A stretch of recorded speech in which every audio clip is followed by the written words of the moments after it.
Et voilà, sans transition, on commence tout de suite la partie 2 avec la suite des aventures de Lenny. On commence maintenant. Pour l'anecdote, j'ai le droit à tout, dont le live sur une petite télé dans dans un des salons vers Chat France, parce que Ziad a C'est vrai. évidemment dit non, je veux pas d'accès VIP, moi je veux faire comme tout le monde. Puis effectivement, je me suis retrouvé comme tout le monde. Enfin, pardon, comme tout le monde. Comme le bas peuple, les petites personnes, les stagiaires non Déjà rémunérés. que ça nous fait de la peine que tout le monde n'ait pas pu être sur place. Ouais, Non. en fait, un temps possible, du coup, bah, c'est comme je vous ai raconté tout à l'heure. C'est moi et mon groupe de potes, on s'est mis au défi de faire des mix dans des genres qu'on aime bien, qu'on ne trouvait pas forcément spécialement bien présentés sur Verchat et on a envie d'amener. Parce que sur Verchat, il y a une scène rave qui est hyper active. Donc, on appelle ça des raves, ça énerve certaines personnes qu'on dit une rave, c'est comme ça que ça s'appelle, je suis désolé. On a une scène rave qui est hyper active, qui est vraiment effervescente, avec des centaines de DJ qui tournent dans des dizaines de clubs et avec du contenu tous les week-ends. Et il y a vraiment moyen pour ceux qui ont envie de faire la fête tous les week-ends là-dedans et de rencontrer plein de gens et c'est trop bien. Et ce qui est trop bien, c'est qu'en plus, c'est souvent des mecs qui vont faire des genres plus de niche, qui vont aller toucher à. Moi, du coup, je parle de plus en plus à des gens qui font des soirées en vrai et qui me disent ah c'est trop bien sur Verchat, je peux écouter de la drum and bass, je peux écouter de la dubstep, tel genre, qu'on trouve pas forcément dans les boîtes qui sont dans nos villes. Donc c'est chouette. Et du coup, ouais, l'idée, c'était de faire chacun nos sets de 30 minutes. Et en fait, au début, on était quatre à s'être chauffé là-dedans. On a commencé à bosser dessus. Puis une cinquième personne a dit, oh, j'ai envie d'en faire aussi. Et puis il est venu. Et puis 6, 7. On s'est retrouvé à 12. Donc, quand on s'est retrouvé à 12, on s'est dit, bon, ça commence à faire beaucoup. On va peut-être faire une soirée dédiée du coup pour ça. À la base, l'idée, c'était juste de l'intégrer à une soirée du Cunot Club, qui est le club qui nous a accueillis, qui est un club français. Là, on s'est dit, bon, bah, on va faire une soirée spéciale French Corner du coup. Et le truc, c'est que dans l'équipe, bah, on a Psychlo, qui est quelqu'un que j'estime beaucoup, qui est un autre créateur comme moi et qui lui est plus sur YouTube, qui lui s'est chauffé pour faire un truc très visuel où il exploitait beaucoup le QNOD. Parce qu'il faut savoir que le QNOD, en fait, pour vous expliquer un peu l'environnement, on est dans un rooftop, donc vraiment sur le toit d'un immeuble.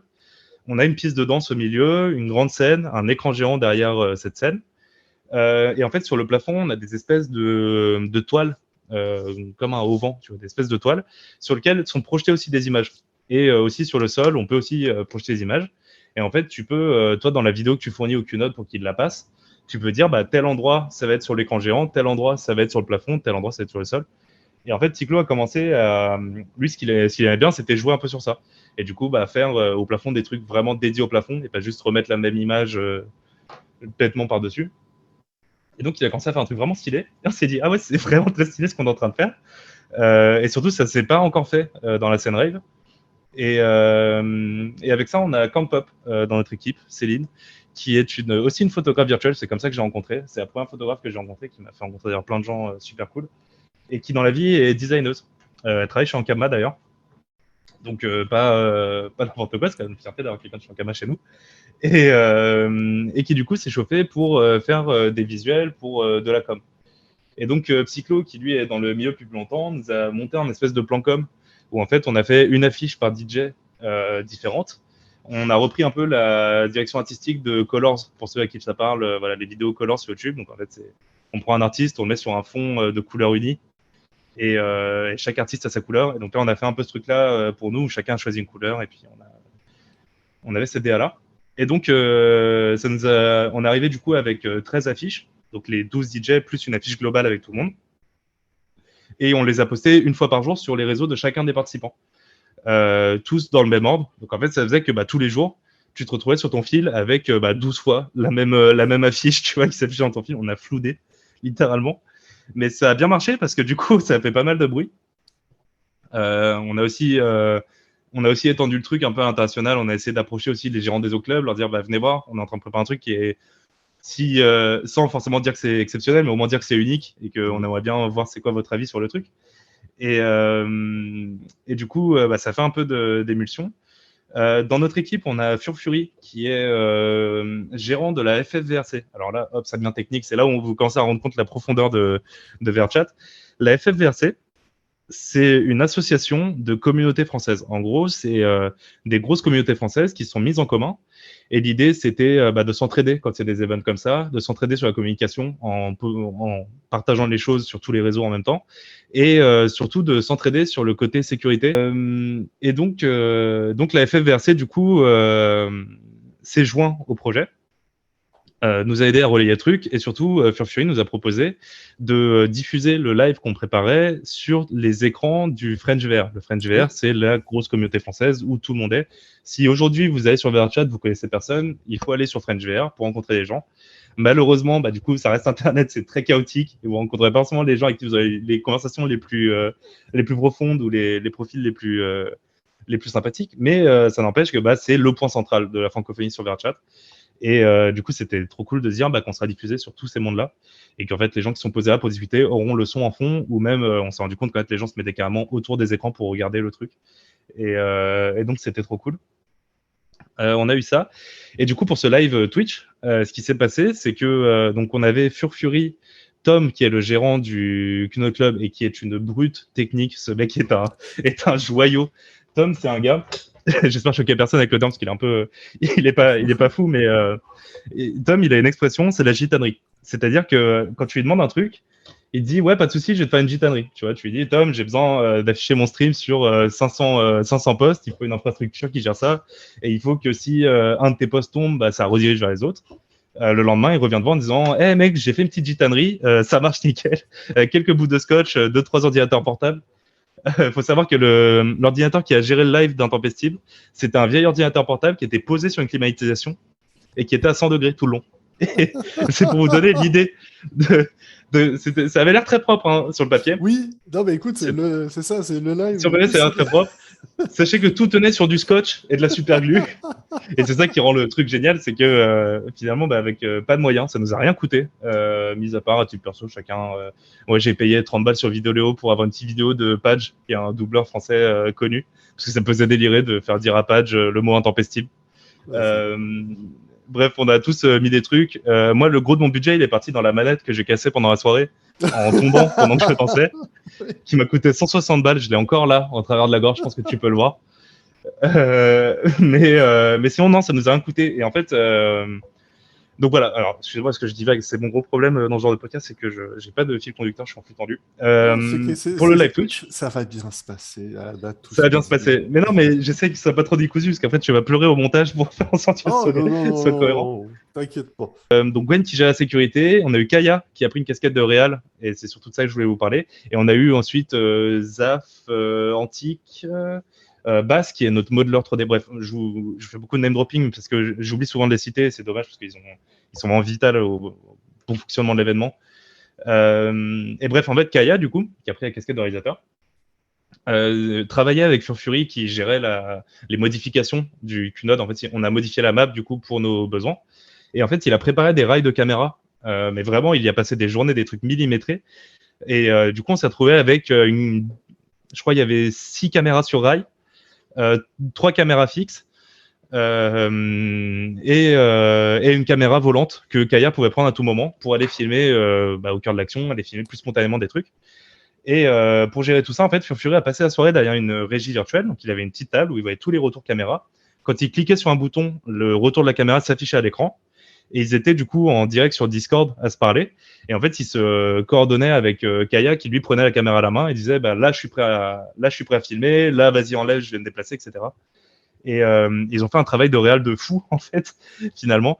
Donc, si vous voyez la rediff, vous la trouvez sur mon Linktree aussi, je l'ai mis sur mon Linktree. Vous verrez que c'est pas parfait, que ça rame un peu, que les mouvements sont hyper saccadés. Ça, c'est très dommage. Les mouvements sont beaucoup plus saccadés qu'ils ne l'étaient en vrai. Et du coup, les gens ont un peu l'air de flotter, etc. Ça, c'est des trucs qu'on a repérés, qu'on n'avait pas anticipé et qu'on réglera pour les prochaines fois. On sait déjà plus ou moins d'où ça vient. Donc, le résultat n'est pas parfait. Toujours est-il que s'il n'y avait pas eu ces problèmes-là, la prod est vraiment ouf. Et c'est pas pour nous jeter des fleurs ou quoi que ce soit. C'est vraiment, il y a de quoi être fier. Parce que la prod est ouf et ça n'a jamais été fait sur ce genre de plateforme. Et c'est une vraie fierté. Et ça, du coup, je le dois à Furfury, Tom et Kaya, qui étaient vraiment le trio qui ont géré ce truc-là pour faire un live Twitch assez fou. Donc voilà. Tout ça pour dire que, du coup, Gwen était gérante de la partie sécurité. Et c'était génial parce que, alors pour te raconter l'anecdote, j'avais fait un live avec France TV en fin mai avec Samuel Etienne, qui est un présentateur télé, journaliste et surtout très implémenté sur Twitch. Et moi, pour quelqu'un comme moi, me proposer de faire un live avec Samuel Etienne, c'est une offre qu'on peut pas refuser. C'est vraiment passer à côté de ça. Vraiment, je m'en serais mordu les doigts. Euh, Parce que, ne serait-ce que de se dire, tu vois, que quelqu'un comme Samuel Etienne sait que j'existe, ça a plein d'implications au niveau réseautage, évidemment, tu vois. Et puis même de dire, bah, j'ai fait un live avec Samuel Etienne, d'un coup, ça te rend sérieux aux yeux des gens. Donc, c'était vraiment important que j'y participe. Le truc, c'est que ma merveilleuse petite amie, à qui j'en ai fait baver, avait prévu une semaine de vacances chez sa mère dans le sud. Et du coup, bah, c'était un commun accord que bah, cette semaine-là, je me reposais sur mes trucs, tu vois, je mettais tout de côté, et puis on profitait des vacances, quoi. Et donc là, un matin, 9h30, je suis pas quelqu'un de très matinal, 9h30, je suis réveillé par mon téléphone qui sonne. Salut Lenny, c'est France TV. Bon, du coup, bah, Samuel Etienne, il est dispo le 28 pour le live. C'est bon pour toi? Je réfléchis même pas, je dis oui, et on réfléchira après. Mais je savais que ça tombait sur cette fameuse semaine. Je me suis dit, bon, au pire, je vais négocier. On n'a qu'à dire que je pars un peu plus tard de chez moi pour la rejoindre sur place ou je rentre un peu plus tôt. Bref, on se négocie. J'ouvre mon calendrier et là, petite levée, petite boule au ventre, je me rends compte que ça tombe en plein milieu et que vraiment, quoi que je fasse, si je fais mon plan de base, je touche le mur et je repars. Vraiment. Et chez, évidemment, première vacances chez la belle famille, etc., où tu as un peu quand même envie de faire bonne impression, tu vois, et pas d'être l'espèce de connard qui passe sa vie à faire des vidéos, tu vois, tu as envie quand même de donner une bonne image de toi. Et donc là, grosse boule au ventre. J'ai dit, OK, qu'est-ce que je fais? Donc, j'ai ouvert Google Maps. J'ai tapé salle d'arcade VR dans la zone où j'étais. J'étais dans le coin de Hendaye, Biarritz, etc. Et donc, je cherche les salles VR. J'en appelle une. Ils ont déposé le bilan. Mince, c'est vrai qu'il y a eu le Covid et que du coup, bah, beaucoup de salles ont déposé le bilan. Effectivement. Mince. Je continue de chercher. Je finis par en trouver une à Pau. J'appelle. Une jeune femme s'appelle Anaïs me répond et je dis bonjour Anaïs, je m'appelle Ellie, je crée du contenu sur internet et actuellement je suis pris en étau entre ma petite amie et Samuel Etienne, aidez-moi. Je vous en supplie, aidez-moi. Donc l'idée c'était que c'était vraiment le désespoir. Je pense que on pourra lui en demander plus tard. Anaïs vraiment, je pense que elle a senti vraiment que j'avais vraiment besoin qu'on me tende la main. Et donc, du coup, bah, j'avais besoin d'une salle pour m'accueillir, faire ce truc, potentiellement me trouver un coin au calme, parce que bah, une salle, enfin, j'attendais pas qu'une salle ferme carrément pour m'accueillir, mais au moins avoir un coin au calme pour que je puisse assurer ce live et que voilà. Euh, et donc, je lui dis, bah, écoute, Anaïs, si tu me rends service, tu me demandes ce que tu veux. Je suis à ton entière disposition. Tu veux que j'aille faire des extras dans ta salle, aller animer des posts VR, il n'y a pas de souci. Mais vraiment, demande-moi ce que tu veux. Et puis en lui disant, bah voilà, en expliquant la French Corner, machin, et puis réseau LinkedIn. Et puis comme je sais que les salles d'arcade, ça marche beaucoup sur le réseau pro, lui dire, bah écoute, moi, si tu fais ça pour moi, clairement, je vais m'en rappeler. Et clairement, le jour où je vois une opportunité pour une salle d'arcade, pour faire l'animation, etc., je saurais qui appeler. Mais elle me dit, ouais, bon, on verra, t'inquiète. Tant qu'on peut discuter, que chacun trouve son compte, t'inquiète, on se débrouille. Mais du coup, vraiment, quelqu'un qui ne me connaît pas, qui n'a rien à y gagner hein, sur le papier, vraiment, qui juste, bah, allez, vas-y, il est vraiment galère, on va l'aider. Donc voilà. Du coup, je suis allé dans leur salle. Ils ont été incroyables. C'est un couple qui tient ça, donc c'est Anaïs et Pierre, qui tiennent Arcade VR à Pau. Ils ont été incroyables, ils m'ont accueilli. Je suis arrivé en début d'après-midi chez eux, on a discuté toute l'après-midi, ils m'ont expliqué bah, eux tout comment ça marche, etc. On a discuté du milieu, etc. Et au point que au moment du live, ils ont carrément posé les clés sur le comptoir. Ils ont dit bon bah nous on va boire un café en face. Si t'as un souci, t'as les clés, tu nous rejoins ou tu nous appelles et puis fais ta vie. Je rappelle que je les avais rencontrés du coup vraiment 4 heures avant quoi. C'est vous dire, mais c'est ça qui est incroyable avec le monde de l'XR, c'est qu'on est à échelle humaine quoi et que en fait bah, les gens, alors pas tous, mais on se serre les coudes quoi. Et comme on est tous dans ce même truc, dans cette même passion, etc. Bah on se comprend, tu vois. Il y a un truc de bah on est tous dans le même délire, donc on s'entraide. Ça, c'est vrai. Ouais, donc incroyable. Et donc ces gens-là, j'aurais évidemment proposé de venir intempestible 10 fois parce qu'ils étaient un peu intrigués par l'histoire de ces soirées virtuelles. Et donc là, j'ai quelqu'un, on était tous connectés sur Discord, c'est comme une espèce d'oreillette quand on veut communiquer. Et donc là, sur Discord, j'entends hey, Lenny, il y a les gens d'Arcade VR qui sont là, ils sont en bas, ils sont à l'entrée. Donc je descends, j'arrive, et là, je vois Gwen devant la porte, 2 mètres de haut, vraiment l'agent de sécu qui est devant eux, les bras croisés.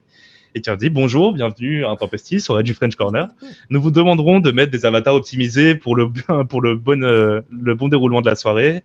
La consommation d'alcool est bien sûr autorisée, mais nous vous demandons une certaine modération et de vous comporter en adulte, puisqu'on vous rappelle que vous êtes tout seul chez vous. Alors c'est pas leur cas, mais nous c'est un message qu'on fait beaucoup passer avec le French Corner parce qu'il y a tout un truc de consommation d'alcool en VR et ça commence à faire du bruit et c'est bien.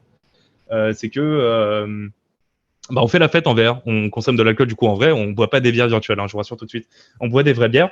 Le problème, c'est que t'es dans ta soirée. Et le truc, c'est quand t'es en soirée avec tes copains, que tu bois un peu trop, tes copains ils te prennent sous le bras, et ils t'emmènent dans le Uber, et puis à la limite chez toi ils te passent un jeu d'eau froide et ils te font un café.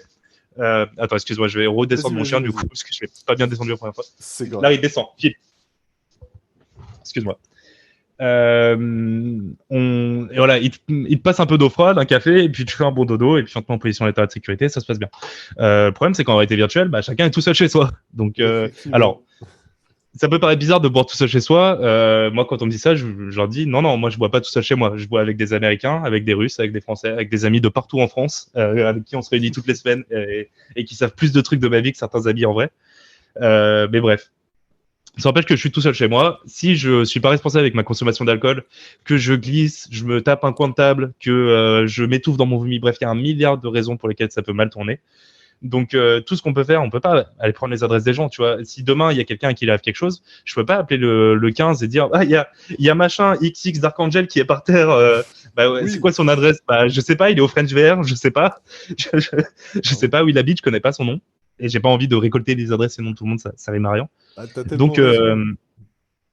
Donc voilà, nous, on a pris cette position de dire non, on fait gaffe à l'alcool. C'est vrai que parfois, on pousse un peu la consommation parce qu'on aime bien crier les take a shot, des trucs comme ça, on trinque beaucoup, etc. Mais on rappelle toujours que on n'a pas besoin de se mettre minable pour faire la fête, vraiment pas. Et donc bref, donc du coup, il est devant eux, il leur explique ça, il leur dit bon voilà, soyez consciencieux sur la consommation d'alcool. Si vous avez des soucis avec la musique ou l'image à l'écran, vous avez le bouton à tel endroit pour tout resynchroniser, etc. Bref, il leur explique tout ultra carré. Moi, j'étais pas au courant qu'ils faisaient ça. Et vraiment, j'ai eu cette scène, je me suis dit, mais ils doivent tellement halluciner avec ces fiers dans le monde dans lequel ils rentrent, où il y a un mec qui est à l'entrée, un physio, tu sais, qui vraiment te regarde de bas en haut, dit, OK, les baskets, c'est OK, le jean, c'est pas fou, mais ça passe. OK, ça ira, vous pouvez rentrer, machin. Et qui fait ce petit discours de sécurité machin hyper carré, hyper pro. Et donc là, je dis, waouh, putain, trop fort, trop fort. Je passe pour un mec qui est giga organisé, qui a fait un truc de fou, alors que j'étais même pas au courant que ça se passait. Bref. Tout ça pour dire que Gwen, il a été exceptionnel et qu'il m'a donné beaucoup de street cred auprès d'Anaïs et Pierre, qui du coup ont l'impression que je suis vraiment un mec ultra organisé et ultra sérieux. Mais je le suis, bien sûr, parce que du coup, on est sur le réseau pro aussi. Je suis très organisé et très sérieux, mais moins dans ce genre d'événement que je fais surtout pour le fun. Et donc voilà. Donc il y a eu l'aspect sécurité. Après, nous, sur le côté réalisation de clip, en fait, on s'est beaucoup entraîné. Non, mais Larry, frère, vraiment, file. Il veut participer, pauvre loulou. Il veut jouer. Ah oui. Niveau réalisation de clip, du coup, on s'est beaucoup entraîné. Moi, c'est beaucoup Psycho et Vizir, le grand Vizir, qui est aussi le grand Vizir, qui est un YouTuber. Vous connaissez peut-être sous le nom de Metaverse, qui est pas mal établi sur YouTube, qui est une chouette chaîne. Et qui en fait est un gars qui vient du monde de YouTube, de nos grands frères d'avant, le monde des vidéastes, et qui du coup a plus ces notions de réalisation, de lumière, de colorimétrie, etc. Et qui du coup m'a vachement conseillé sur plein de trucs et m'a vachement aidé du coup à faire tout ça. Et donc on s'est tous entraînés. On a eu plein de trucs de fou. On a eu Camp Up dans notre équipe. Dans ses visuels, elle a eu une idée, c'est que elle a pris sa petite caméra. Donc elle est en école d'art appliqué à la base. Oui. Elle a pris sa petite caméra, elle est allée au skatepark de sa ville où il y a un mur où on peut graffer légalement. Elle a pris des petits bonbonnes de peinture et elle s'est filmée en train de graffer un énorme logo French Corner sur le truc. Et en fait, l'a inclus dans ses visuels. Donc en fait, t'as vraiment un moment où au milieu de son truc, écran noir, et d'un coup on est dans le vrai monde. On voit juste ses petits pieds qui marchent, qui s'approchent du mur. Et là, on la voit qui grave cette espèce d'énorme truc. Et tu sais, d'un coup, ça dépasse, tu vois, le virtuel. D'un coup, t'as un truc, ah putain, il y a d'empreintes en vrai, tu vois, de ce qui est en train de se passer. Et ça, j'ai trouvé ça incroyable. Vous le verrez aussi dans la rediff qui est sur mon Linktree. Bref, il y a un milliard de petites histoires comme ça. Bref, les plateformes qui sont basées sur le contenu des utilisateurs que vous appelez tous Metaverse, mais qui n'est pas Metaverse, on pourra peut-être en parler plus tard. Non, on n'en parlera pas cette fois-ci parce que ça sera dans une pas autre... cette fois-ci, ça va être un peu long. Ce sera une autre rencontre live où on débattra autour de qu'est-ce que c'est que le Metaverse pour chacun et chacune. En tout cas, ce truc que vous appelez Metaverse, qui sont du coup ces plateformes sociales avec du contenu généré par les gens, c'est à la fois un cercle vertueux parce que quand il y a des gens pour créer du contenu cool, il y a des gens pour aller jouer dessus et à qui ça donne envie de créer eux-mêmes du contenu cool et ça attire du monde, etc. Par contre, s'il y a personne pour créer du contenu cool, il y aura personne pour venir y jouer, et donc il y aura personne qui aura envie de créer du contenu cool, et du coup, votre plateforme ne tourne pas. Et c'est la situation, et c'est pour ça qu'en fait, le problème des plateformes sociales, c'est que c'est des situations quasiment de monopole. Il y en a une autre qui s'appelle Neos, et que j'aime beaucoup, même si je la connais peu, parce que sur le papier, alors déjà, elle est beaucoup plus poussée. On peut faire des trucs vraiment beaucoup plus poussés que sur VRChat. Elle n'est pas forcément plus optimisée, et du coup, nous permettrait pas forcément de faire les events qu'on fait nous aujourd'hui sur VRChat dessus. Mais le souci de Neos, c'est que c'est une très petite communauté. Alors, c'est pas bien de dire ça, parce que ça resterait une petite communauté tant que tout le monde se dit ça. Le truc, c'est qu'à l'heure actuelle, il n'y a pas grand-chose à y faire. Et du coup, mais le contenu qu'il y a déjà, par contre, est incroyable. Je vais vous parler, par exemple, de petit aparté de Metamovie. Ça, c'est une de mes vidéos sur mon TikTok, vous la trouvez. Il faudra scroller un moment, parce que c'est une de mes premières. Metamovie, c'est une pièce de théâtre en live, en réalité virtuelle. Donc, c'est-à-dire qu'en fait, tu as des vrais comédiens. Tu réserves ta session en direct, du coup, avec les comédiens. Tu vas dans la room avec eux. Tu as soit le choix entre jouer un perso avec eux et du coup improviser avec eux. Et en fait, c'est une histoire, tu sais, émergente. C'est de la narration émergente. Donc soit tu participes activement à l'histoire, soit sinon tu incarnes un petit robot, et là tu peux le faire directement sur ton ordi en desktop, t'es pas obligé d'être en VR. Tu incarnes un petit robot et tu peux te déplacer, et tu as aussi un peu d'interaction, tu peux répondre oui, non à des questions, tu peux indiquer des directions, etc. Et bref, donc en fait, tu es dans ce truc où en fait, il te raconte une histoire, et tu auras des cas où par exemple, c'est un groupe de 4 personnages, et ils vont se séparer en 2 groupes de 2. Et du coup, tu choisis qui je suis. Et en fait, si t'en suis un, tu vas avoir un embranchement de l'histoire où il se passe des trucs et des petites backstories derrière, et des amourettes et des trucs. Et puis, si tu vas dans un autre côté, tu auras d'autres trucs et des trahisons, etc. C'est incroyable. Et c'est des gens hyper passionnés et qui méritent vraiment toute la reconnaissance et l'attention que vous pouvez avoir. Ça coûte pas très cher en plus d'y participer. Je crois que c'est une dizaine d'euros, peut-être une quinzaine. Bref, foncez si vous êtes curieux du truc, parce que c'est des gens qui, pour qui c'est pas facile. Sur une plateforme où il n'y a pas beaucoup de monde et c'est pas facile de se faire connaître, etc. Ils font un boulot de dingue. Et surtout, ils font ça très pro. C'est-à-dire que tu réserves ton ticket, tu reçois un petit flyer où tu as tout le lore de l'univers dans lequel tu seras, tu as toute la backstory. Ça va t'expliquer exactement comment tu installes Neos. Ça se passe du coup sur Neos. Ça t'explique comment tu installes la plateforme, comment tu rejoins, etc. Si tu as des questions, ils y répondent. Après chaque session, le gérant du truc te fait un petit compte rendu avec des photos où il raconte l'histoire en fait qui s'est passée, parce qu'elles sont toutes un peu différentes du coup, comme tu joues dedans. Et bref, ils font vraiment le truc avec vachement de cœur, et c'est des gens que j'adore. Et bref, eux font ça sur Neos du coup, et ils pourraient pas le faire sur VRChat, ce qu'ils font. Tout ça pour dire que ouais. C'est ça, pour vrai, allez-y, c'est une expérience originale, voire même plus, un cadeau original. Clairement. Alors par contre, c'est cœur d'anglais, malheureusement. Donc faut comprendre l'anglais et faut le parler si vous voulez participer. Et vous pouvez complètement le faire en mode séminaire. C'est-à-dire que vous réservez le truc pour 10, vous en prenez un qui sera dans l'histoire, qui sera le héros. En fait, il y a un ticket de classe héros, donc c'est celui qui sera le personnage dans l'histoire. Et les autres, je sais plus comment ça s'appelle, ticket robot, quoi, et qui seront les petits robots qui tournent autour. Foncez, Metamovie, vous tapez ça sur Google, vous trouverez. Et vraiment, c'est une chouette expérience. C'est vraiment fun. Cool. Donc voilà. Je vais tout de suite revenir sur 2 points que tu avais amenés, parce que le monde a le droit de savoir. Le premier, que moi j'ai le goût de savoir, puis qui me fait déjà sourire d'avance. Donc, c'est la première fois que tu vois tes beaux-parents, tu débarques chez eux pour une semaine, et puis au milieu de la semaine, tu te lèves en disant « Excusez-moi, j'ai rendez-vous avec France Télévisions et Samuel Etienne, il faut que j'aille à l'arcade. » Quelle a été leur réaction? Beaucoup de...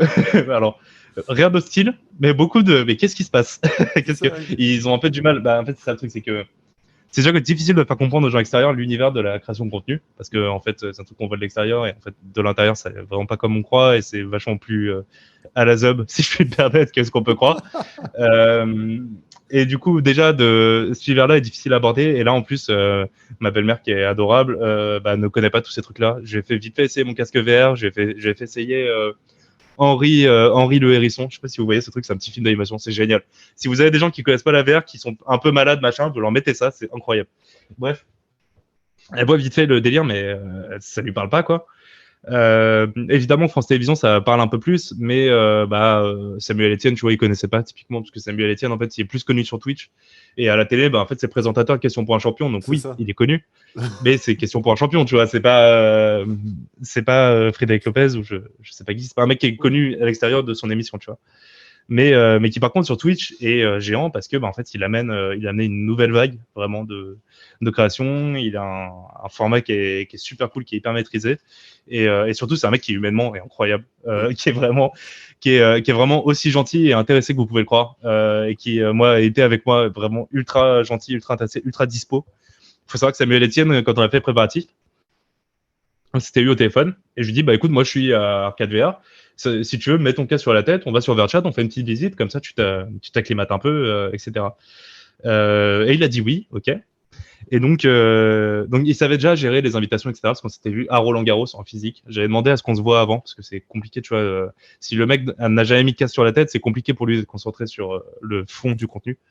Et du coup, il met son casque. Je lui dis ok, bon bah voilà, je t'envoie une invitation, rejoins-moi. Et il me rejoint, il se retrouve dans une session tout seul. Je dis, putain, c'est bizarre, j'ai jamais eu ce truc. C'est bizarre, on en fait 2, 3, 4, 5, ça dure 1h30 où vraiment juste il accepte des invitations, il se retrouve dans des mondes vides et machin, et ça marche pas. Et donc moi je me dis putain, je suis en train de passer pour un guignol, alors que en fait j'aurais dû juste rien dire et on aurait fait l'émission, ça serait bien passé. Et en fait non, il était pas du tout saoulé, pas du tout agacé, pas du tout quoi que ce soit. Il a dit bon, pas de soucis, c'est pas grave, la technique machin. Il s'est avéré au final que il jouait sur Quest en autonome et que son jeu était pas à jour parce qu'il y avait une mise à jour dans la semaine, et que son jeu n'avait pas été mis à jour. Et donc c'était pour ça qu'il n'avait pas à me rejoindre. Et vraiment, il n'a pas du tout été saoulé de quoi que ce soit, alors que moi à sa place, je me serais dit putain, mais qu'est-ce que je fais? On va passer la soirée là-dedans là, qu'est-ce qui se passe? Et pas du tout. Et bref, rencontre incroyable, Samuel Etienne. On va reparler avec lui parce que là pour l'instant, on fait chacun notre truc, on est un peu occupé, mais on doit recollaborer sur des trucs. Et je suis très pressé parce que c'est vraiment trop un plaisir de faire des trucs avec lui. Il est ultra curieux et ultra bienveillant dans ce qu'il fait, et c'est trop bien. Et ça colle complètement avec ce que je fais. Donc, on va s'arrêter là tout de suite. Là, tu as entrouvert la porte Roland-Garros, tu as entrouvert la porte Samuel Etienne. Ça fait beaucoup de tiroirs. Les gens veulent savoir, mais non, il faudra revenir pour avoir la suite. Parce que sincèrement, là, c'est comme on dit, ça sera dans la saison 1 du documentaire sur toi. Donc, n'oubliez pas de revenir nous voir.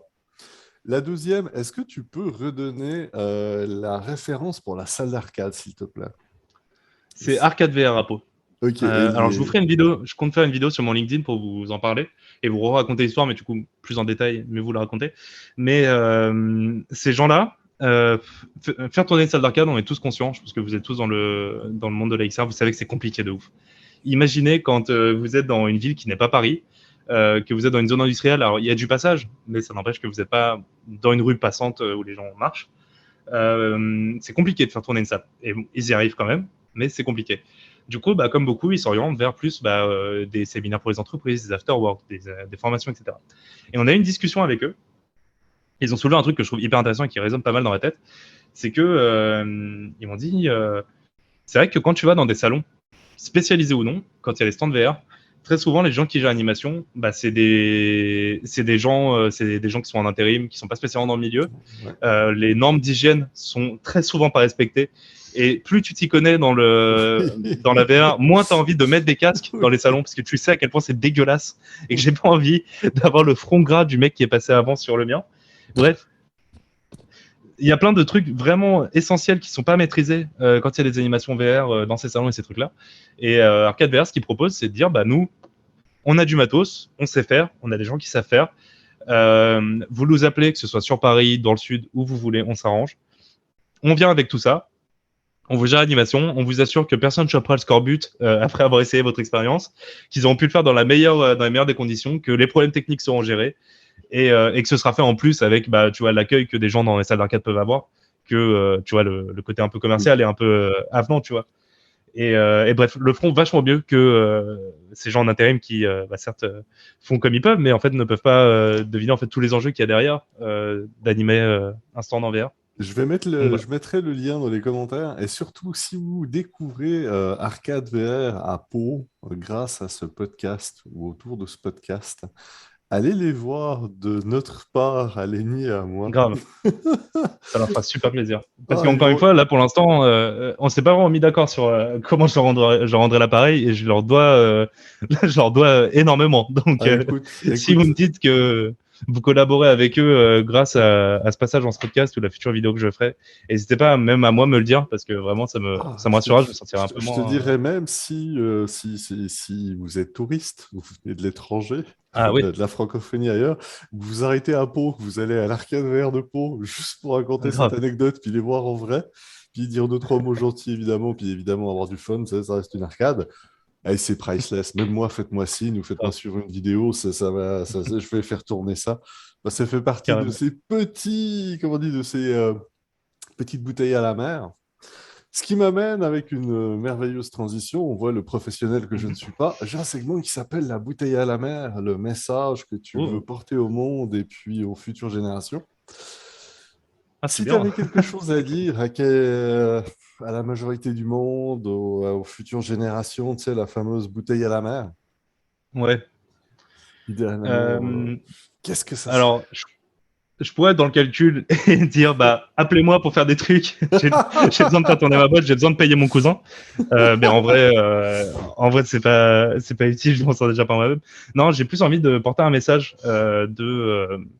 si vous avez envie de créer des trucs, faites-le. Attendez pas la validation de qui que ce soit. Attendez pas que ce soit parfait, parce que ça ne sera pas. Croyez-moi, quand vous allez créer des trucs, ce sera très nul et c'est pas grave. Et vous regarderez ça un an après, vous direz putain, qu'est-ce que c'était nul. Mais vous apprendrez de fou. Et surtout, le faites pas forcément dans une optique d'axer votre vie là-dessus. Faites-le pour le fun. Faites les choses pour le fun. Essayez des trucs. Et peut-être qu'à un moment, vous allez tomber sur ce truc que personne n'avait fait, ce truc pour lequel vous avez un peu de talent ou quoi que ce soit. Et en fait, vous découvrez une vraie passion. Et je pense que c'est ça le fond du truc. Tentez des choses si vous avez le privilège, parce que c'est un privilège quand même de pouvoir se permettre de passer du temps sur des activités comme ça qui en prennent énormément, qui sont très prenantes. Franchement, faites-le. Moi, je regrette pas une minute de m'être lancé et il y a un milliard de manières de donner un sens à sa vie. Vous trouvez forcément la vôtre quelque part. Et juste tenter des trucs et on verra bien. C'est ça ma bouteille à la mer. C'est parfait. Et je te remercie Ça grandement plaît? parce que Cool. j'espère que ça sera utile à une ou deux personnes ou à des milliers ou des millions. J'espère. Sincèrement, je te remercie vraiment pour j'allais dire ta candeur, mais ça va au-delà. Merci d'être toi, Lynn, parce que bien souvent, quand je dis aux gens, on enregistre, j'ai le droit à bonjour, bienvenue à ce moment de radio sous le couvert de mon avocat, Maître Froufrou. Tu vois vraiment le changement Là, je suis assez content. Pour rassurer les gens qui nous écoutent, il est certain que je vais essayer de grappiller du temps de Lynn, parce qu'il y a mille et un projets qui sont en cours, mille et une histoires. Puis j'ai fait exprès de ne pas terminer plein de boucles narratives qu'il a lancées, parce que vous serez obligé d'aller les terminer chez lui, ou de participer aux événements, ou d'avoir la fin de l'information sur soit son réseau professionnel, soit ses autres réseaux. Mais réalisez donc, tout ce qu'il a parlé avant, ce n'est ni une série, ni un gang de rue ou une mafia locale. C'est tout ça sur VRChat. J'insiste. Tout se passe sur la chat, Et il y a exactement. même des physionomistes. Donc, n'oubliez pas. C'est peut-être pas forcément basket obligatoire, mais il y a des codes. Très sincèrement, qu'est-ce qu'on peut te souhaiter pour la suite, Lynn? Bah écoute, là aujourd'hui dans ma vie, je suis heureux. Bah, souhaitons que ça continue, tu vois, que je sois toujours aussi épanoui et que ça se passe trop bien et que j'ai cet équilibre que j'ai en ce moment, qui est vraiment un confort de ouf. Ouais, souhaitez-moi le mieux. Me souhaitez pas d'être une superstar ou quoi que ce soit. Souhaitez-moi juste de pouvoir continuer à faire des trucs dans ma chambre et de pas avoir besoin d'aller travailler dans une entreprise classique et à mettre des chemises parce que c'est pas très confortable et ça fait des auréoles. Voilà, souhaitez-moi juste de pouvoir continuer à faire des conneries et que ça plaise aux gens et moi ça me rendra heureux. À chaque fois que j'entends ce genre de phrase, je me dis que ça serait tellement bien à mettre sur un t-shirt. Là, c'est sûr que ça ferait beaucoup de texte, mais juste pour mettre pas de chemise, parce que je les porte. Et tout, il y a un truc à noter là-dessus. En plus ça me boudine, tu sais, je suis Puis ça continue pas dans fou. le dos. Puis en plus, ça me boudine, vous savez, donc tout est tout lourd. Non, non, tu sais, les t-shirts avec les plaques, là, enfin les panneaux LED là, qui défilent. Non, non, ça Ouais. c'est trop. Non, non, un truc imprimé où ça tourne autour de toi, où il y a un texte. Ah, c'est cool. Lynn, comme à chaque fois, et puis je suis content que ça ait transparu un petit peu dans cet enregistrement, c'est un réel plaisir d'échanger, de discuter avec toi. C'est impressionnant tout ce pareillement. que tu as fait et tout ce que tu fais, et tu fais partie des gens que j'aime citer dans le domaine professionnel et personnel, parce que tu fais partie de ces gens qui osent, et tu es un merveilleux exemple que peu importe l'âge, ça peut être payant de faire ce qu'on aime. Donc un grand merci pour cet échange, un grand merci pour ce Merci à toi. partage, et je te laisse le mot de la fin. Tu me mets beaucoup de pression d'un coup. Bah écoutez, non, bah, continue de suivre le contenu de Ziad parce que c'est un gars incroyable et il s'intéresse vraiment aux gens. Et j'ai envie de dire que tu me dis que tu vois que ma vie est passionnante et machin et que je fais un milliard de trucs, mais en vrai, bah, c'est parce qu'il y a des gens comme toi pour s'intéresser, pour poser des questions et mettre en lumière. Et je pense que n'importe qui a des histoires à raconter comme les miennes, tout aussi folles et des anecdotes. Il faut juste bah, quelqu'un comme toi pour les mettre en lumière. Et c'est trop cool que tu sois là pour ça. Donc, merci pour tout. Et voilà, c'est déjà fini. Un grand merci à toi pour ton écoute, et on se retrouve bientôt. Bye bye.